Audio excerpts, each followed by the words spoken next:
Assalamualaikum, kita ada di bagian ketiga atau bagian terakhir dari seri tutorial pengenalan wajah atau face recognition.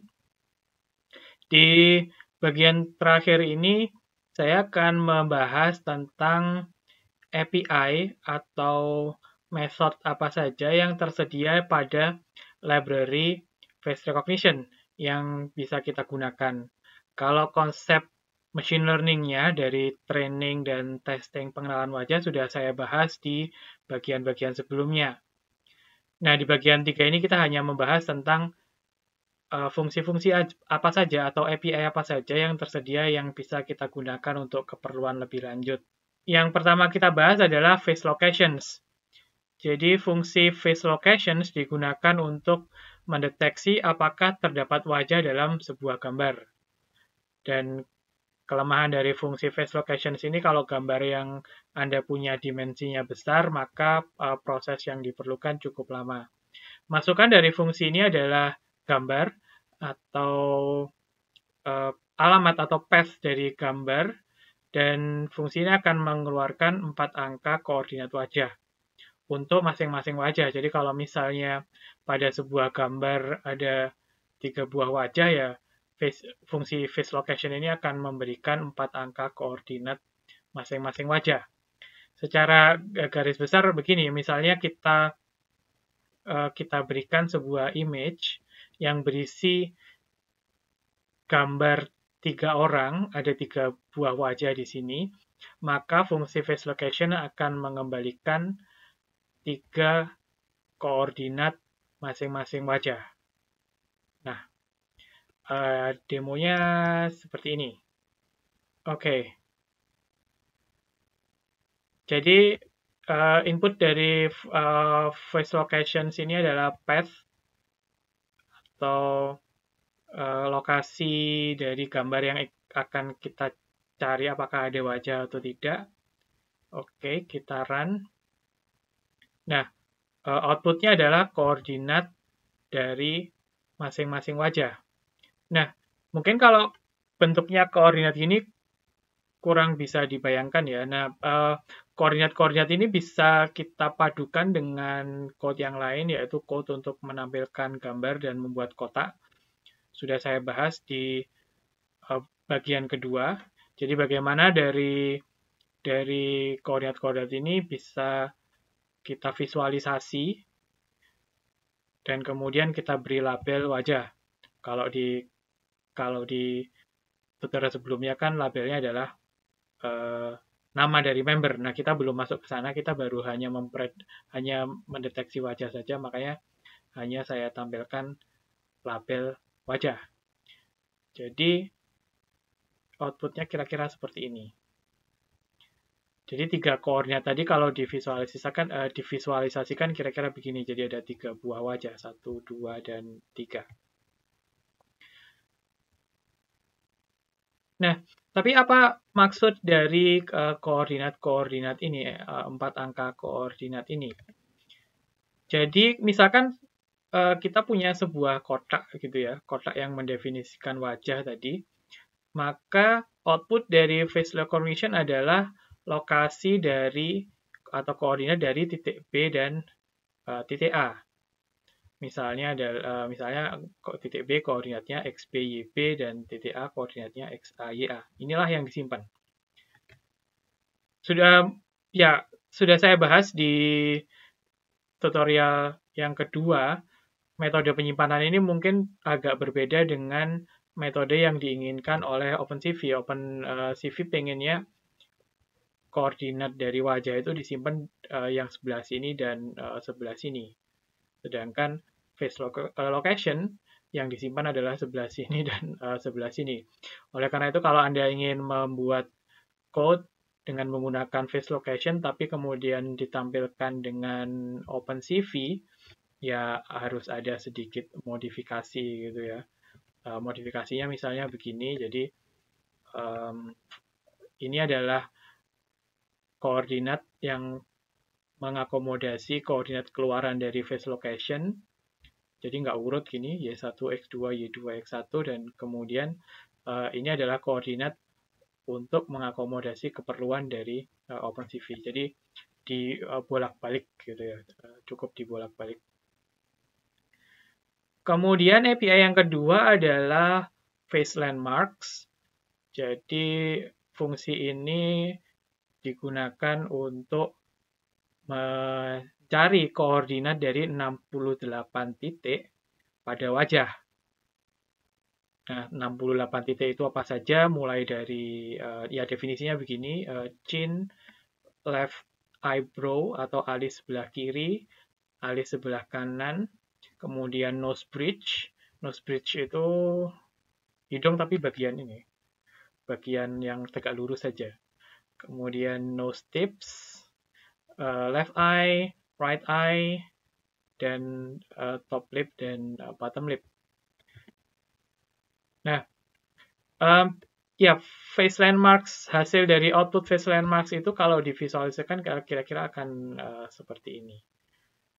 Jadi intuisinya adalah tiap orang pasti memiliki koordinat 68 titik dalam wajahnya yang berbeda-beda. Perbedaan itulah yang bisa digunakan untuk mengenali, oh ini wajah siapa, karena koordinat 68 titiknya pasti berbeda-beda. Nah, kita demokan face landmarks. Oke, nah ini adalah contoh dari output fungsi face landmarks. Jadi output dari fungsi face landmarks adalah sebuah dictionary atau tuples gitu ya, yang berisi koordinat untuk masing-masing kategori. Jadi chin atau dagu itu ada di koordinat sekian sampai sekian. Kemudian alis sebelah kiri sekian sampai sekian, alis sebelah kanan, dan seterusnya. Nah, ya outputnya cuma angka-angka begini, tapi mungkin kalau biar lebih mudah membayangkan, kita bisa visualisasikan, contoh visualisasinya seperti ini. Nah, jadi titik-titik tersebut divisualisasikan dalam bidang 2 dimensi, ya kira-kira begini. Tapi output dari face landmarks itu ya hanya angka-angka ini aja. Kemudian yang ketiga adalah face encodings. Jadi sebenarnya yang disimpan dalam model itu bukan koordinat face landmarks-nya, tapi di encoding dulu. Jadi dari face landmarks tadi sebelum disimpan dalam model di encode dalam bentuk array yang berisi 128 variables. Jadi format hasil output face encodings inilah yang disimpan sebagai data training atau data testing. Ini adalah contoh face encodings dari sebuah gambar. Ya bentuknya angka-angka gini ya yang ya entah maksudnya apa sih ini. Tapi ini adalah semacam ya encoding 128 bit dari string yang dari dictionary output dari face landmarks tadi. Jadi ya kalau di encoding kira-kira gini hasilnya.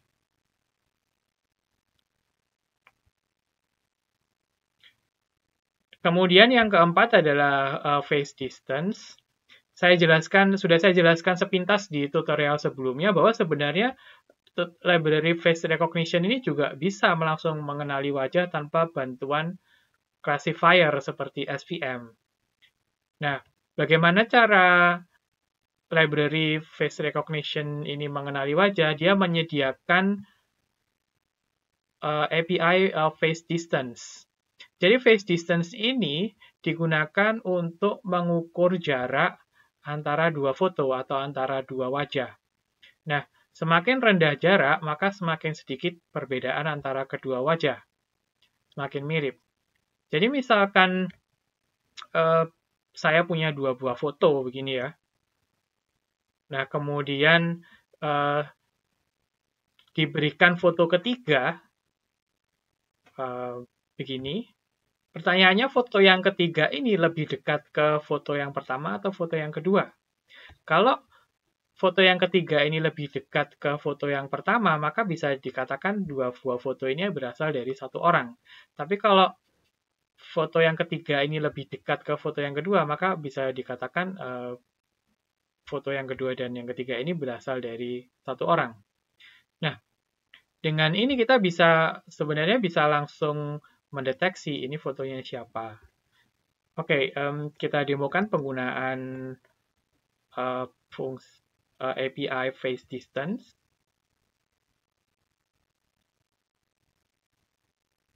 Yang pertama kita simpan dulu masing-masing foto awalnya. Jadi kita simpan dulu fotonya Nabila. Kita masukkan variabel Nabila encodings, kemudian kita simpan dulu fotonya Ayana, kita masukkan ke variabel Ayana encodings. Ya, kita tampilkan begini. Nah, kemudian kita tes foto yang ketiga. Path-nya ini, lokasinya di sini, dan kemudian kita tes. Nah, di code ini, saya akan membandingkan jarak antara foto ketiga ke fotonya Nabila tadi yang sudah disimpan di Nabila encodings, dan jarak foto yang ketiga yang sudah disimpan, jarak foto yang ketiga terhadap fotonya Ayana yang sudah disimpan pada variabel Ayana encodings. Nah, jarak dari tes image ke foto Nabila itu adalah 0,5 sekian. Dan jarak dari tes image ke foto Ayana adalah 0,2. Maka dari sini bisa disimpulkan bahwa foto yang ketiga ini, karena jarak ke foto Ayana lebih dekat, maka bisa disimpulkan foto yang ketiga ini adalah fotonya Ayana. Jadi, itulah contoh penggunaan dari API face distance. Jadi face distance mengukur jarak antara satu foto ke foto yang lain. Jadi misalnya ini diukur jarak dari foto tadi ke foto Nabila, kemudian ditaruh di variabel distance to Nabila, kemudian diukur juga jarak ke fotonya Ayana, dimasukkan ke variabel distance to Ayana, dan kemudian kita bisa analisa bahwa ternyata lebih dekat ke Ayana. Kemudian API yang kelima adalah compare faces. Jadi compare faces ini adalah pengembangan dari API sebelumnya, yaitu face distance. Jadi digunakan untuk membandingkan wajah, tetapi outputnya langsung berbentuk boolean atau 0 atau 1 gitu ya. Jadi fungsi compare faces akan menghasilkan true atau false, true jika dianggap berasal dari orang yang sama, kemudian false jika dianggap dari orang yang berbeda. Nah, input dari fungsi ini adalah wajah, dan bisa lebih dari satu dalam bentuk face encodings. Jadi misalkan seperti tadi ya, kita punya dua buah wajah, wajahnya Ayana dan Nabila, kemudian dimasukkan ke fungsi compare faces. Jadi wajahnya Ayana kita masukkan ke Ayana encodings, dan wajahnya Nabila kita masukkan ke Nabila encodings. Dan wajah yang ketiga kita masukkan ke variabel ini, test encodings. Nah, oke, kita coba. Oke, kita jalankan fungsi compare faces. Nah, hasilnya ternyata true dan true. Oke, jadi output dari fungsi compare faces ketika dia disuruh membandingkan wajah dari test image ini ke dua wajah sebelumnya, dia menghasilkan true untuk Ayana dan true untuk Nabila. Ya, agak bego fungsi ini. Kenapa bisa begitu? Jadi, sebenarnya dia punya satu angka atau satu nilai yang digunakan sebagai threshold. Nah, threshold score ini defaultnya 0,6, tapi bisa diatur manual. Semakin kecil threshold, jadi semakin kecil batas skor agar bisa dikategorikan berasal dari orang yang sama. Semakin besar peluang dianggap dari orang yang berbeda atau false. Jadi semakin kecil threshold, semakin semakin sulit mengeluarkan hasil true. Kalau ini di set 0,5, 0,4, maka akan semakin sulit mengeluarkan hasil true. Jadi semacam lebih hati-hati begitu ya untuk mendefinisikan itu true. Nah, defaultnya adalah 0,6. Nah, kalau Anda ingat tadi, hasil skor dari phase distance, baik phase distance ke Nabila dan Ayana, itu sama-sama di bawah 0,6. Jadi, oleh fungsi compare phases, karena threshold-nya 0,6, maka dua-duanya akan dianggap true. Jadinya nggak terlalu akurat. Nah, ya ini kita modif. Ya kalau kita set 0,6 seperti ini, maka dua-duanya akan menghasilkan true. Maka kita perlu modif supaya compare phases ini bisa membedakan wajahnya Ayana dan wajahnya Nabila. Misalnya kita set threshold-nya 0,4. Jadi kalau 0,4, misalnya, ini hanya contoh saja. Jadi untuk kasus lain mungkin threshold yang terbaik bisa jadi yang lain juga. Nah, misalnya kita set threshold-nya 0,4. Nah, tadi kan jarak ke Nabila 0,5. Ini sudah lebih dari 0,4. Jadi untuk jarak ke Nabila pasti akan dihasilkan false. Tapi jarak ke Ayana tadi kan 0,2 sekian, yang jelas itu lebih kecil dari 0,4, maka akan jadi true. Nah, bagaimana kalau kita set threshold yang lain, misalnya 0,2 seperti ini ya. Misalnya 0,2, nah maka akan keluar false dan false. Karena tadi jarak ke Ayana juga lebih dari 0,2, sehingga ketika kita set threshold-nya 0,2, dan ini lebih besar dari 0,2, maka compare phases akan bilang, oh itu bukan wajahnya Ayana. Maka hasilnya false. Nah, kalau disimpulkan dalam bentuk tabel, kira-kira seperti ini. Jadi, compare phases ini menghasilkan kesimpulan berdasarkan jarak yang dihasilkan oleh phase distance. Misalnya tadi jarak ke Nabila 0,5 dan kemudian jarak ke Ayana 0,2.